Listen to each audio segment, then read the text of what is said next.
Dalilin korar jarumin masana'antar Kannywood daga cikin wannan masana'anta. Duk da dai happy birthday ta yi da niyyar murnar cewa ta cika wasu shekaru. Amma kuma ba Samha M Inuwa kaɗai ba ce ta yi wannan birthday ɗin. Idan an daki can Hausawa suka ce nan ma a dake shi. Maryam Yahaya ita ma ta yi wannan happy birthday ɗin a watan da ya gabata.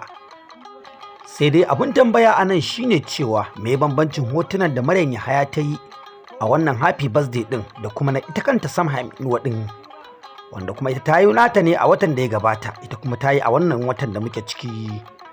Dakatar da jarumai a cikin masana'antar Kannywood salo ne guda biyu, akwai dakatarwa akwai kora. Hotunan da Maryam Yahaya ta yi idan aka ɗauko shi aka haɗa shi da na Samha M Inuwa, duk da dai ita bata nuna baya ba, zai nuna cewa akwai bambanci sosai a ciki. Wasu kuma suna ganin babu bambanci, dukkan matan Kannywood ne kuma kowace ta yi shigar da ta ga dama. Mai sauraro ko mai kallo shine zai iya yin alƙalanci akan wannan dakatarwa. Ta bayu cewa ita ma Maryam ta danganta cewa a dakatar da ita a cikin wannan masana'anta.